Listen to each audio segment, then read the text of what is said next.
నమస్కారం, వి తెలుగు న్యూస్ కి స్వాగతం. హెడ్లైన్స్ చూద్దాం.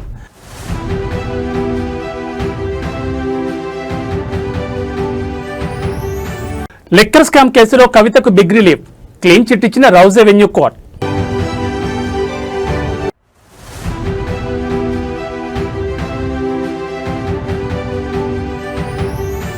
తమిళనాడు రాజకీయాల్లో కీలక పరిణామం, డిఎంకేలోకి పన్నీర్ సెల్వం.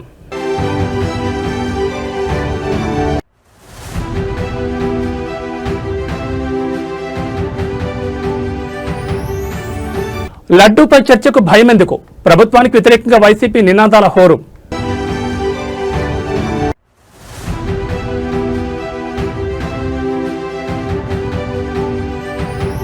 కాకరేకుతున్న మూసీ రగడ, యోగికి రేవంత్ కి తేడా లేదన్న అక్బరుద్దీన్ ఓవైసీ.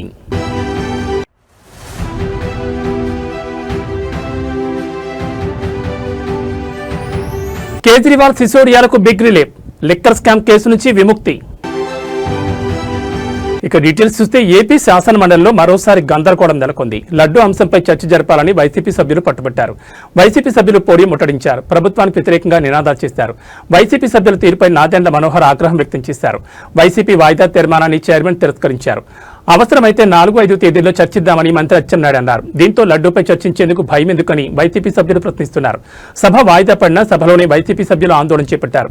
వైసీపీ సభ్యుల ఆందోళనపై చైర్మన్ మోషన్ రాజు ఆగ్రహం వ్యక్తం చేశారు. లడ్డూ ప్రసాదం షార్ట్ డిస్కషన్ సందర్భంగా సభ పునఃప్రారంభమైనప్పుడు ప్రశ్నోత్తరాలు మళ్లీ మొదలు పెట్టాలనడం సరికాదన్నారు. మంత్రి పయ్యావుల కేశవ్ తనపై మాట్లాడిన వ్యాఖ్యలు అవాస్తవమన్నారు. తాను సంతకం చేస్తానని చెప్పిన మాటలు కరెక్ట్ కాదన్నారు. అధికార ప్రతిపక్షాలు సభ సజావుగా జరగడానికి సహకరించాలని కోరారు. మీరు రాజకీయాలు చేసుకోండి, కానీ కుర్చీని అవమానించొద్దంటూ అసహనం వ్యక్తం చేశారు.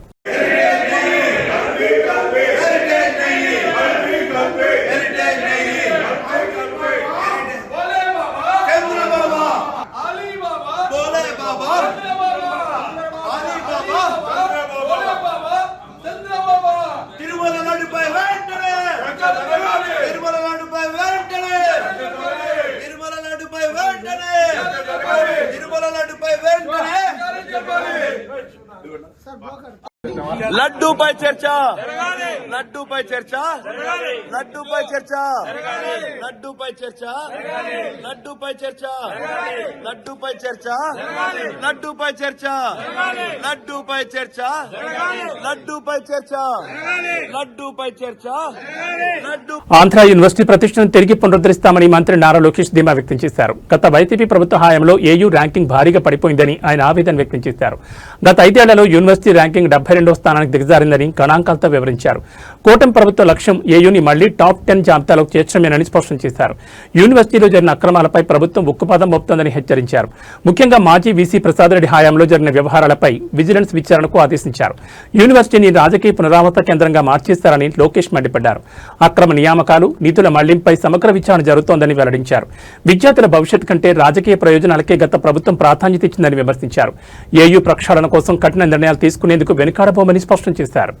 గౌరవ సభ్యులు 2-3 అంశాలు అడిగారు. ఒకటి, ఈ 100 years ఉత్సవాలు ఏదైతే జరుగుతుందో అది ఘనంగా జరపాలి, అందరితో కోఆర్డినేట్ చేసి చేయాలని గౌరవ సభ్యులు కోరారు. అధ్యక్ష, ఫస్ట్ గా రేపు పొద్దున్న నేను విశాఖపట్నం వెళ్తున్నాను. ఎలమంచిలో ఒక కంపెనీకి మేము శంకుస్థాపన చేస్తున్నాము. దాంట్లో భాగంగా రిటర్న్ లో కూడా వైస్ ఛాన్సలర్ గారిని కలుస్తున్నాను. కలిసి మొత్తం ప్రోగ్రామ్ రివ్యూ చేసి గౌరవ సభ్యులు కూడా కాపీ పంపిస్తాను. మీరు కూడా మీ ఇన్పుట్ ఇస్తే మనం ఘనంగా ఈ శతాబ్ది ప్రోగ్రామ్ అనేది నిర్వహించాల్సిన బాధ్యత ఇక్కడున్న మన అందరిపైన ఉందని గౌరవ సభ్యులు తెలియజేస్తున్నారు. అధ్యక్ష, అంతేకాకుండా అధ్యక్ష, కేవలం ఒక ఆంధ్ర యూనివర్సిటీ కాదు, ఆంధ్ర రాష్ట్రంలో ఉన్న ప్రభుత్వ విశ్వవిద్యాలయాల్లో గత ప్రభుత్వాలు 5 సంవత్సరాలు విచ్చలవిడిగా వాళ్ళ కార్యకర్తలను అక్కడ పెట్టుకుంటాం జరిగింది.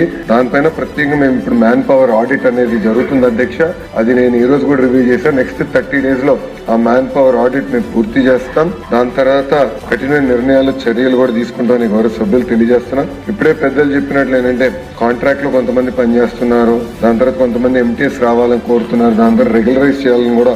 ఆంధ్రప్రదేశ్ అసెంబ్లీలో ప్రస్తుతం తిరుమల లడ్డు కల్తీ నెయ్యి అంశం తీవ్ర దుమారం రేపుతోంది. మంత్రి అచ్చెన్నాయుడు చేసిన వ్యాఖ్యలు రాజకీయ వర్గాల్లో పెద్ద చర్చకు దారితీశాయి.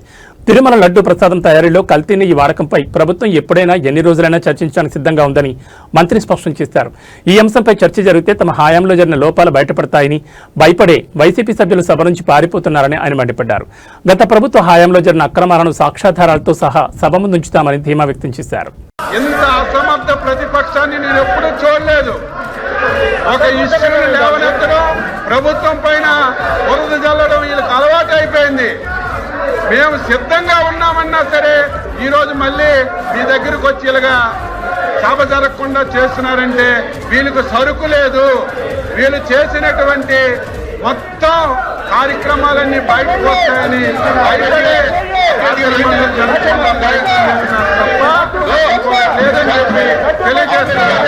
కాంగ్రెస్ పాలనపై బీఆర్ఎస్ నేత కేటీఆర్ నిప్పులు చెరిగారు. ఖమ్మం జిల్లా వెలుగుమట్లలో ఇళ్ల కూల్చివేతలను పరిశీలించిన ఆయన అక్కడి దృశ్యాలు యుద్ధం జరిగిన గాజా నగరాన్ని తలపిస్తున్నాయని ఆవేదన వ్యక్తం చేశారు. ప్రస్తుతం కాంగ్రెస్ ప్రభుత్వం బీఆర్ఎస్ కౌన్సిలర్లను కార్యకర్తలను ఇబ్బంది పెడుతోంది. ఇది కేవలం ఇంటర్వెల్ లోపు సినిమా మాత్రమే. 2 ఏళ్ల తర్వాత సినిమాలో హీరో వచ్చినట్లు కేసీఆర్ వస్తారు. ఆ తర్వాత 3 ఏళ్లు మనదే రాజ్యం అని ధీమా వ్యక్తం చేశారు. అలంపూర్ మాజీ ఎమ్మెల్యే చల్లా వెంకటరామరెడ్డిని మొండోడు అని అభివర్ణించారు.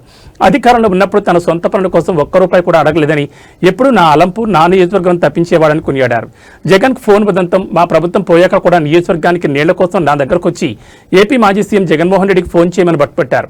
నేను జగన్ ఫోన్ చేస్తే చల్లా ఇప్పటికే నాకు ఫోన్ చేశాడు, ఇప్పుడు నీతో కూడా చేయిస్తున్నాడా అని జగన్ నవ్వారు. అంతటి కమిట్మెంట్ ఉన్న నాయకుడు చల్లా అని కేటీఆర్ గుర్తు చేసుకున్నారు.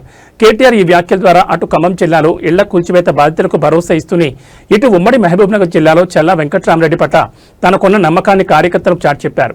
ప్రభుత్వ వ్యతిరేకతను అనుకూలంగా మార్చుకుని మళ్లీ కేసీఆర్ నాయకత్వంలో పుంజుకుంటామని ఆయన సంకేతాలు ఇచ్చారు. నిన్న ఖమ్మంలో వెలుగుమట్ల అనే ప్రాంతం ఉంది, మొత్తం కూలగొట్టినారు. 900 కుటుంబాలను రోడ్డును పడేసినారు. ఇవాళ ప్రాంతానికి పోతే ఆ శిథిలాలు చూస్తుంటే అక్కడెక్కడో గాజా అని ఉంటుంది. ఆ గాజాలో ఎట్లయితే మొత్తం ఇల్లు శిథిలాలు చేసినారో బాంబులేసి, ఆ పరిస్థితి ఈరోజు కనబడతా ఉన్నది. మన కేసీఆర్ గారేమో డబుల్ బెడ్రూమ్ ఇల్లు కట్టాలా, పల్లె ప్రకృతి వనాలు కట్టాలా, అట్లాగే బ్రహ్మాండమైన మంచి కార్యక్రమాలు చేయాలా, వైకుంఠ ధామాలు కట్టాలా, డంప్ యార్డులు కట్టాలా, వాటర్ ట్యాంకులు కట్టాలా, ఇంటి ముందు నల్లా పెట్టాలా. ఈ లైన్లో కేసీఆర్ గారు ఆలోచిస్తే వీళ్ళేమో ఉన్న ఎట్లా కొట్టాలా, ఉన్నవాటిని ఎట్లా తగలబెట్టాలా, ఉన్నవాటిని ఎట్లా కూలగొట్టాలా, ఆ పరిస్థితి ఈరోజు ఈ రాష్ట్రంలో కనబడతా ఉన్నది. కాంగ్రెస్ వాళ్ళు మిమ్మల్ని 2 ఏళ్ళు ఇబ్బంది పెడతారు, ముందే చెప్తున్నాను నేను. అలంపూర్ ఐజా వాళ్ళు కౌన్సిలర్లు మీరు గుర్తుపెట్టుకోండి, 2 ఏళ్ళు ఇబ్బంది ఉంటుంది. కానీ సినిమాల్లో కదా లాస్ట్ హీరో వచ్చినట్టు మళ్ళీ కేసీఆర్ గారు 2 ఏళ్లలో వచ్చేస్తాడు. లేక 3 ఏళ్ళు మళ్ళీ మీరు లాస్ట్ టర్మ్ మాత్రం, last part of your term అంటే చివరి దశ 3 ఏళ్ళు మాత్రం బాగుంటుంది. ఇంటర్వెల్కి ముందంతా వాళ్ళు, ఇంటర్వెల్ తర్వాత మనం, ఇంటర్వెల్ తర్వాత అంతా మళ్ళీ మన స్టోరీ స్టార్ట్ అవుతుంది. ఇంటర్వెల్ దాకా ఏముంటాయి, కష్టాలు ఉంటాయి కదా, అవి కొన్ని ఉంటాయి. ఇంకా మీకు ఫోన్లు వస్తాయి, ఇంకా అని వచ్చేయండి మీరు వచ్చేయండి కాంగ్రెస్లోకి, ఏం చేస్తారు మీరు ఆడుండి, అభివృద్ధి చేస్తాం, గడిది గుడ్డు చేస్తామని చెప్తారు. అభివృద్ధి లేదు, ఏమీ లేదు. వాళ్ళు దోచుకోవడానికి పుట్టినారు. చూస్తున్నారు కదా మీ సంపత్ కుమార్ గారు ఎంత గొప్పోడంటే, ఆఖరికి ఆడ స్థానికంగా ఉండే కాంట్రాక్టర్ రోడ్డు పని ఏదో చేస్తున్నాడు. ఆయన పోయి కాంట్రాక్టర్ అధికార పార్టీ నాయకుడి మీద, all India Congress committee secretary మీద ఆయన పోయి కంప్లైంట్ ఇచ్చినాడు, police complaint.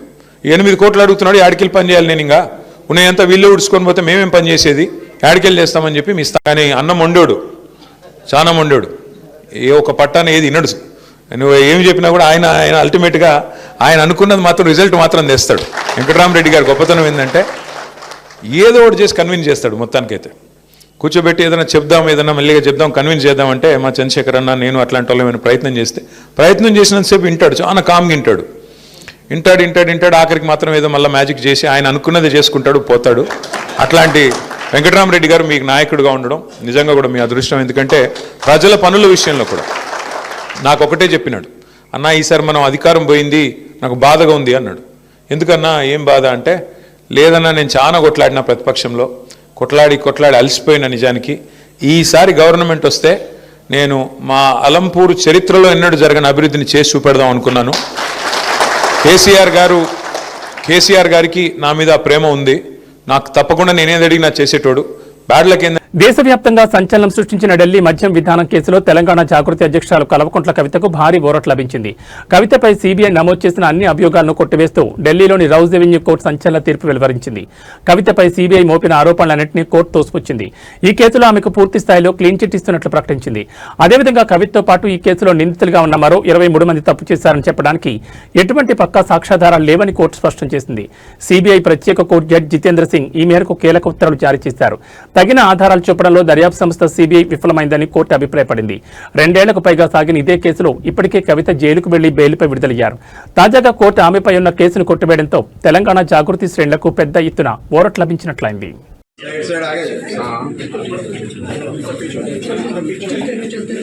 It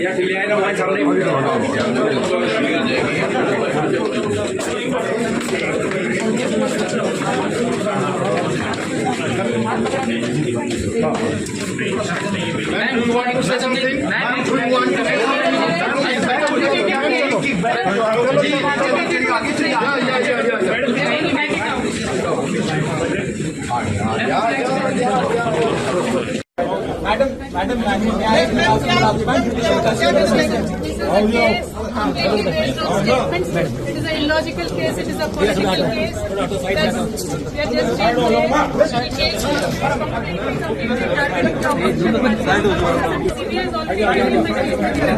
CBI has taken your statement in jail. Ma'am CBI ने आपसे क्या पूछा मैम?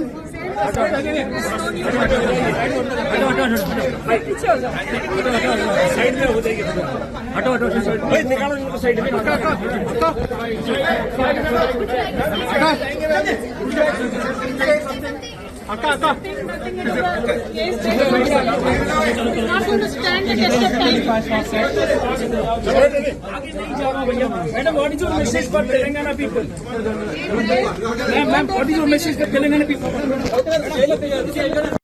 सर पीछे हो जाइए, सर पीछे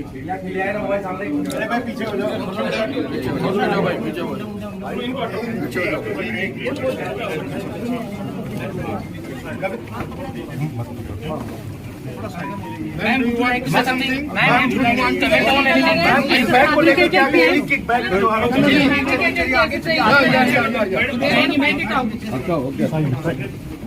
Ma'am, would you like to say something? It's an illegal arrest. We're going to fight it out. ఓవైపు పాలన, మరోవైపు రకరకాల గొడవలు అలా సాగుతోంది తెలంగాణ కాంగ్రెస్ ప్రభుత్వ తీరు. మధ్యలో ఉత్తరప్రదేశ్ సీఎం యోగి ఆదిత్యనాథ్ ఫేమస్ అవుతున్నారు. చాలా మంది నేతలు మాటిమాటికి యోగి పేరును తలుస్తూ ట్రెండీగా ఉంచుతున్నారు. తాజాగా అక్బరుద్దీన్ ఓవైసీ అదే పనిచేశారు. బీజేపీకి మేలు చేయడానికి ఉన్న ప్రతి అవకాశాన్ని సద్వినియోగం చేసుకుంటున్నారు ఓవైసీ సోదరులు. ఛాన్స్ దొరికినప్పుడల్లా బీజేపీని ఆ పార్టీ నేతలను విమర్శిస్తూ హిందూ ఓటర్లలో ఐక్యతను పెంచుతూ బీజేపీ ఓట్ బ్యాంక్ తగ్గిపోకుండా జాగ్రత్తలు తీసుకుంటున్నారు ఓవైసీ సోదరులు. తాజాగా MIM floor leader Akbaruddin Owaisi మరోసారి అదే పనిచేశారు. ఫిబ్రవరి 26న హైదరాబాద్లోని ఒక కార్యక్రమంలో స్పందించారు. మూసీలో హైడ్రా కూల్చివేతలను ఉద్దేశించి మాట్లాడుతూ సీఎం రేవంత్ రెడ్డికి యూపీ సీఎం యోగి ఆదిత్యనాథ్కి తేడా లేదని అన్నారు. और आज भी जो हुकूमत है ये भी वही कर रही है. अगर आज कांग्रेस की हुकूमत है तो क्या कर रही है? उधर योगी बुलडोजर के जरिए घरों को गिराता है तो यहां पे रेड्डी भी गिरा रहा है घरों को, मस्जिदों को. उधर योगी मस्जिद को गिरा रहा है तो यहां का रेड्डी भी मस्जिदों को गिरा रहा है. वहां योगी दरगाहों को गिरा रहा है तो यहां का रेवंत रेड्डी भी दरगाह को मिसमार कर रहा है. अरे कोई फर्क नहीं है योगी में ना इस रेड्डी में, कोई फर्क नहीं है बीजेपी या कांग्रेस में. जब हमारा मामला आ जाता है तो सब एक हो जाते हैं. ఢిల్లీ మద్యం పాలసీ కేసులో ఆమ్ ఆద్మీ పార్టీ అధినేత అరవింద్ కేజ్రీవాల్, మాజీ ఉప ముఖ్యమంత్రి మనీష్ సిసోడియాలకు న్యాయస్థానంలో భారీ విజయం లభించింది. ఢిల్లీలోని రౌస్ ఎవెన్యూ కోర్టు వీళ్ళిద్దరినీ ఈ కేసు నుంచి విడుదల చేస్తూ సంచలన తీర్పునిచ్చింది. గత కొంతకాలంగా ఈ స్కామ్కు సంబంధించి విచారణ ఎదుర్కొంటున్న వీరికి ఈ తీర్పు పెద్ద ఉపశమనంగా మారింది. ఈ కేసు విచారణ సందర్భంగా ఈడీ, సీబీఐ దాఖలు చేసిన అభియోగాలను కోర్టు క్షుణ్ణంగా పరిశీలించింది. కేజ్రీవాల్, సిసోడియాలపై చేసిన ఆరోపణలను నిరూపించడానికి దర్యాప్తు సంస్థలు తగిన ఆధారాలు సమర్పించలేదని న్యాయమూర్తి స్పష్టం చేశారు. కేవలం ఊహాగానాల ఆధారంగా అభియోగాలు మోపలేమని పేర్కొంటూ వారిని ఈ కేసు నుంచి విముక్తి చేస్తూ ఉత్తర్వులు జారీ చేశారు.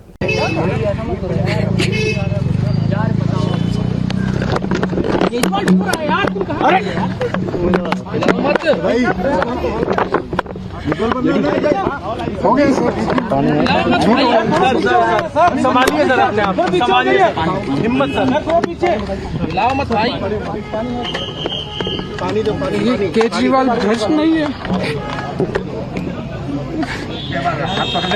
मैंने केवल अपनी जिंदगी में ईमानदारी कमाई है. इन्होंने झूठा केस लगाया और आज ये साबित हो गया. कोर्ट ने कहा है कि केजरीवाल कट्टर ईमानदार है, मनीष सिसोदिया कट्टर ईमानदार है, आम आदमी पार्टी कट्टर ईमानदार है. मैं प्रधानमंत्री जी से कहना चाहता हूं, सत्ता के लिए इस तरह से खिलवाड़ मत कीजिए देश के साथ, इस तरह से संविधान के साथ खिलवाड़ मत कीजिए. आपको सत्ता चाहिए, अच्छे काम कीजिए. आज देश के सामने इतनी बड़ी बड़ी समस्याएं हैं, महंगाई है, बेरोजगारी है, पूरे देश में सड़कें टूटी पड़ी है, चारों तरफ पोल्यूशन ही पोल्यूशन हो रहा है, चारों तरफ देश में इतनी समस्याएं हैं। उन समस्याओं का समाधान करके सत्ता में आइए ना। केजरीवाल पे, आम आदमी पार्टी पे झूठे केस क्यों करते हैं? अच्छा काम करके सत्ता में आइए। इस तरह के झूठे केस करना और 24 घंटे विरोधियों के, विपक्षियों के खिलाफ ऊट पटांग के केस करना, उनको जेल में डालना, ये एक प्रधानमंत्री को शोभा नहीं देता। इससे देश आगे नहीं बढ़ेगा। देश आगे तब बढ़ेगा जब जनता की समस्याओं का समाधान किया जाएगा। कोर्ट ने सीबीआई के ऊपर आज एक बार फिर गर्व हो रहा है देश के संविधान पर, बाबा साहब अम्बेडकर पर, जिन्होंने इतना शानदार संविधान दिया और सत्य की जीत हुई है। सर सीबीआई के ऊपर भी sir Arvind Kejriwal and Manish Sisodia speaking outside court, and you saw how Arvind Kejriwal, the former Chief Minister of Delhi and the convener of the Aam Aadmi Party, broke down. He teared up while speaking about the way he has been exonerated by court, lashing out at the Modi. భాగ్యనగరంలో మరోసారి కల్తీ mafia పడగవిప్పింది. మనం నిత్యం కూరల్లో వాడే అల్లం వెల్లుల్లి paste, అసలు అది అల్లం పేస్టా లేక ప్రాణాంతక రసాయనాల ముద్దన అనే అనుమానాలు కలక్కమానవు. ఖైరతాబాద్ జోన్ పరిధిలో టాస్క్ ఫోర్స్ పోలీసులు జరిపిన మెరుపు దాడిలో దిమ్మదిరిగే నిజాలు వెలుగులోకి వచ్చాయి. హైదరాబాద్లోని ఎంఎస్ మక్తా కేంద్రంగా సాగుతున్న ఒక భారీ కల్తీ నెట్వర్క్ను పోలీసులు ఛేదించారు. కేవలం 21 ఏళ్ల వయసున్న జసానీ ఇలియాన్ అనే వ్యక్తి అమాయక ప్రజల ప్రాణాలతో చెలగాటమాడుతూ అక్రమంగా అల్లం వెల్లుడి పేస్ట్ యూనిట్ నడుపుతున్నాడు. ఈ దాడిలో సుమారు 4000 కేజీలు నిల్వ ఉంచిన కల్తీ పేస్ట్ ను టాస్క్ ఫోర్స్ అధికారులు స్వాధీనం చేసుకున్నారు. రుచి కోసం ఎక్కువ రోజులు నిల్వ ఉండడం కోసం అత్యంత ప్రమాదకరమైన కెమికల్స్ వాడుతున్నట్లు గుర్తించారు. పేస్ట్ తయారు చేసే పెద్ద పెద్ద గ్రైండింగ్ యంత్రాలు, గూడ్స్ ఆటోను పోలీసులు సీజ్ చేశారు. లాభాల కోసం ఈ కల్తీ కేటగాళ్లు ఏ స్థాయికి దిగజారుతున్నారో, అపరిశుభ్రత వాతావరణం, కుళ్లిపోయిన ముడి పదార్థాలు, ప్రాణాంతక రసాయనాలు కలిపి మార్కెట్లోకి పంపిస్తున్నారు. నిందితుడు జసానీ ఇలియాన్ను అరెస్ట్ చేసిన ఖైరతాబాద్ పోలీసులు లేక్ పోలీస్ స్టేషన్లో కేసు నమోదు చేశారు. ప్రస్తుతం ఈ కల్తీ పేస్ట్ను ఎక్కడికెక్కడ సరఫరా చేస్తున్నారు, దీని వెనుక ఇంకా ఎవరైనా పెద్ద తలకాయలు ఉన్నాయా అనే కోణంలో పోలీసులు లోతుగా దర్యాప్తు చేస్తున్నారు.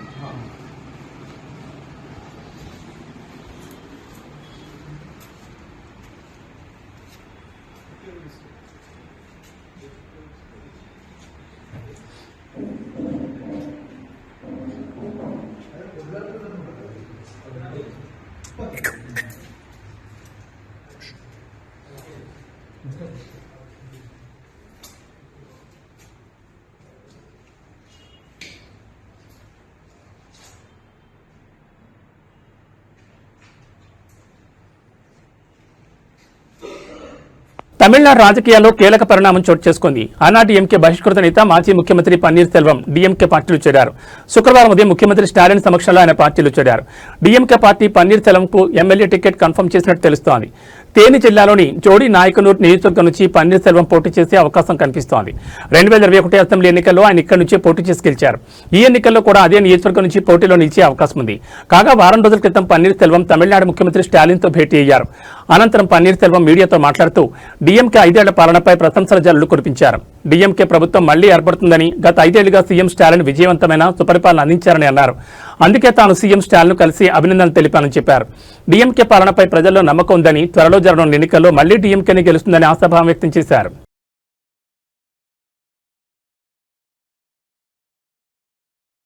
ఎల్బీ నగర్ లో సురేష్ అనే వ్యక్తిపై 30 మంది దుండగులు దాడి చేసి కారును ధ్వంసం చేయడం తీవ్ర ఉద్రిక్తతకు దారితీసింది. బాధితుడికి గాయాలవగా దాడి చేసిన వారికి పోలీసులు మద్దతు తెలుపుతున్నారని ఆరోపిస్తూ బీజేపీ నాయకులు పోలీస్ స్టేషన్ ముందు ధర్నాకు దిగారు. నిందితులను వెంటనే అరెస్ట్ చేయాలని డిమాండ్ చేశారు. పరిస్థితి విషమించకుండా పోలీసులు భారీగా మోహరించారు.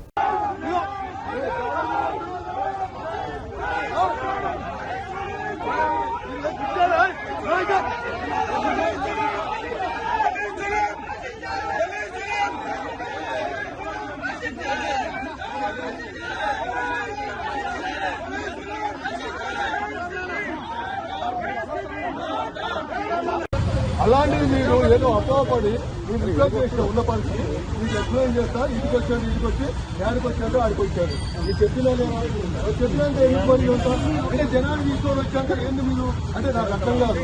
అంటే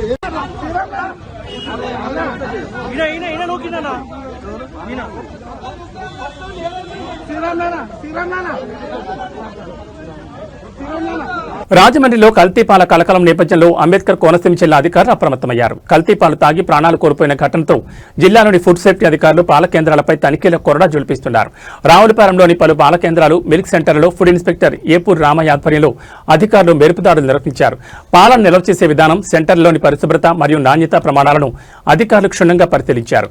పలు కేంద్రాల నుంచి పాల నమూనాలను సేకరించి పరీక్షల నిమిత్తం ల్యాబ్కు పంపించారు. నివేదికలో కల్తీ జరిగినట్లు తేలితే సదరు అమ్మకందారులపై క్రిమినల్ కేసులు నమోదు చేస్తామని హెచ్చరించారు. పాలలో విష పదార్థాలు కలిపినా, నిబంధనలు అతిక్రమించినా కఠిన చర్యలు తప్పవన్నారు. ప్రజలు కూడా పాల నాణ్యత విషయంలో అప్రమత్తంగా ఉండాలని, ఏమాత్రం అనుమానం వచ్చినా వెంటనే ఫిర్యాదు చేయాలని ఫుడ్ సేఫ్టీ అధికారులు కోరారు. రాజమండ్రి విషాదం నేపథ్యంలో జిల్లాలోని అన్ని మండల కేంద్రాల్లోనూ ఈ తనిఖీలను విస్తృతం చేసినట్లు అధికారులు వెల్లడించారు.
కోనసీమ తిరుపతిగా పేరుగాంచిన వాడపల్లి శ్రీ వెంకటేశ్వర స్వామి ఆలయానికి కానుకలు పోటెత్తాయి. వడ్డీ కాతుల వారికి భక్తులు తమ మొక్కులను రికార్డు స్థాయిలో సమర్పించుకున్నారు. గురువారం నిర్వహించిన హుండీ లెక్కింపులో స్వామివారికి భారీ ఆదాయం సమకూరింది. గత 35 రోజులకు గాను భక్తులు సమర్పించిన కానుకలను లెక్కించగా ఏకంగా 2.17 కోట్ల నగదు వచ్చింది. నగదుతో పాటు 42 గ్రాముల 400 మిల్లీగ్రాముల బంగారం, 1 కిలో 280 గ్రాముల వెండిని భక్తులు హుండీలో వేశారు. స్వామివారికి ఉన్న అంతర్జాతీయ క్రేజ్ దృష్ట్యా 13 దేశాలకు చెందిన 73 విదేశీ కరెన్సీ నోట్లు కూడా లభించాయని ఆలయ అధికారులు తెలిపారు. రికార్డు స్థాయి ఆదాయంపై ఆలయ ఈవో నల్లం సూర్యచక్రధరరావు హర్షం వ్యక్తం చేశారు. భక్తుల సహాయ సహకారాలతో ఆలయంలో మరిన్ని అభివృద్ధి కార్యక్రమాలు చేపడతామని పాలక మండలి చైర్మన్ ముదునూరి వెంకటరాజు వెల్లడించారు. ప్రతి శనివారం కోనసీమ వాసులే కాకుండా తెలుగు రాష్ట్రాల నలుమూలల నుంచి భక్తులు తరలివస్తుండటంతో వాడపల్లి క్షేత్రం భక్తజన సందోహంగా మారుతోంది.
ఓం నమో వెంకటేశాయ నమః.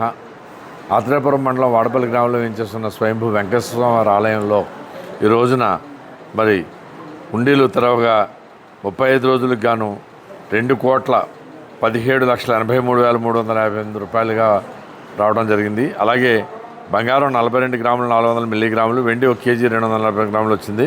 మరియు 13 విదేశీయుల నుండి దేశాల నుండి 73 విదేశీ కరెన్సీ నోట్లు కూడా వచ్చినాయి. ఈ యొక్క కార్యక్రమంలో ధర్మకర్తల మండలి చైర్మన్ ముదునూరి వెంకటరాజు గారు, ధర్మకర్తలు మరియు D Suresh Babu assistant commissioner Mandapalli, అలాగే పివిఎస్ కామేశ్వరరావు గారు group temples Paluvela, B Narendra Kumar group temples Atreyapuram, అర్చక స్వాములు, వేద పండితులు, గ్రామస్తులు, మరి పత్రికా విలేకరులు, అలాగే కరూరు వైశ్య బ్యాంక్ వారు, మరి కెనరా బ్యాంక్ వారు, వీరందరి యొక్క సహకారంతో ఈ యొక్క కార్యక్రమాన్ని విజయవంతంగా చేశామని చెప్పి ఇది ఒక రికార్డు. దేవస్థానంలో అత్యధికంగా రికార్డు స్థాయి కలెక్షన్ అని చెప్పేసి భక్తులందరికీ కూడా నేను మనవి చేసుకుంటున్నాను. ఓం నమో వెంకటేశాయ నమః. ప్రేమకు కులమతాలే కాదు, ఖండాంతర సరిహద్దులు కూడా లేవని నిరూపించారో జంట. ఫ్రాన్స్ దేశానికి చెందిన కుర్రాడు మన యానాం అమ్మాయిని భారతీయ సంప్రదాయబద్ధంగా వివాహం చేసుకున్నారు. విదేశీయుల సందడితో యానాంలో పెళ్లి వేడుకలు అంబరాన్నట్టాయి. యానాంకు చెందిన అనిత అనూష ఫ్రాన్స్లో డేటా ఇంజనీర్గా పనిచేస్తున్నారు. అక్కడే ప్రభుత్వ రంగంలో స్టేజ్ ఆర్టిస్ట్గా పనిచేస్తున్న రోమెన్ షులేర్తో ఒక డేటింగ్ యాప్ ద్వారా పరిచయం ఏర్పడింది.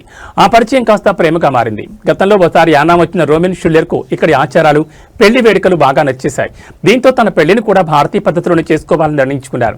ఈ వివాహం కోసం వరుడు తరపున ఫ్రాన్స్ నుంచి సుమారు 50 మంది ప్రతినిధులు యానాం తరలివచ్చారు. పెళ్లికి ముందు జరిగిన సంగీత వేడుకలు, అటు ఫ్రెంచ్ వియ్యాల వారు, ఇటు యానాం బంధువులు కలిసి చేసిన డాన్సులు ప్రత్యేక ఆకర్షణగా నిలిచాయి. యానాం పట్టణ ప్రముఖులు, బంధుమిత్రుల సమక్షంలో జరిగిన ఈ దేశాంతర వివాహం ఇప్పుడు సోషల్ మీడియాలోనూ తెగ వైరల్ అవుతోంది. అందరూ ఈ కొత్త జంటను దీవిస్తున్నారు.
దీంట్లో ఇవ్వాలంటే మీకు తెలియదే మొబైల్లో వాట్సాప్లో ఏ వీడియో కావాలా? ఇద్దరు జోడా ఉన్నారు. పంపించాం.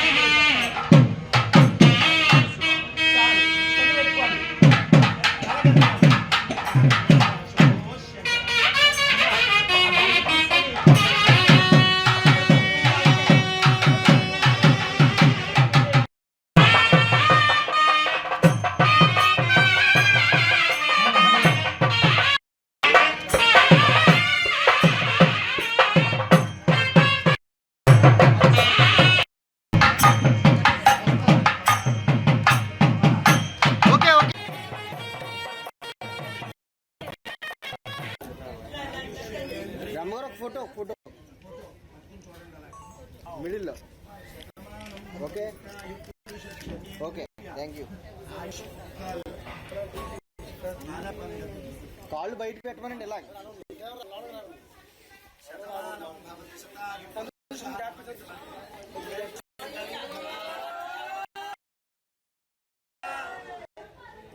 సుమంగళి భవ సుమంగళి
ఓకే ఓకే థ్యాంక్ యూ.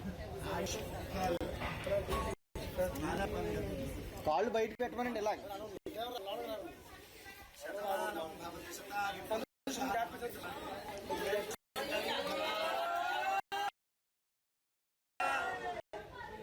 సుమంగళి భవ సుమంగళి భవ.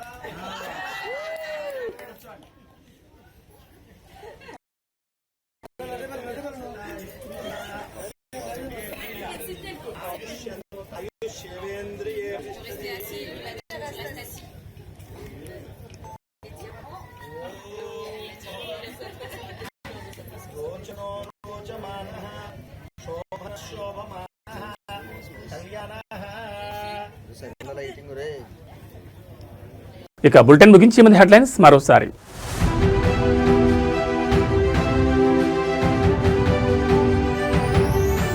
లిక్కర్ స్కామ్ కేసులో కవితకు బిగ్ రిలీఫ్, క్లీన్ చిట్ ఇచ్చిన రౌజ్ అవెన్యూ కోర్ట్.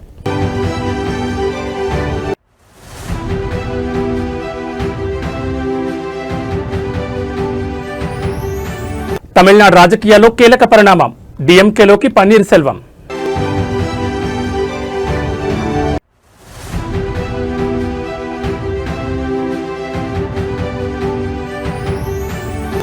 లడ్డూపై చర్చకు భయం ఎందుకు, ప్రభుత్వానికి వ్యతిరేకంగా వైసీపీ నినాదాల హోరు.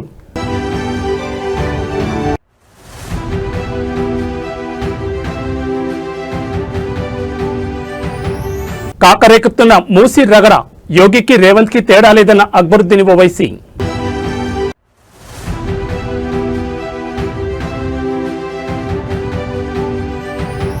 కేజ్రీవాల్ సిసోడియాలకు big relief, liquor scam case నుంచి విముక్తి. ఇవి బులెటిన్ విశేషాలు. నమస్కారం.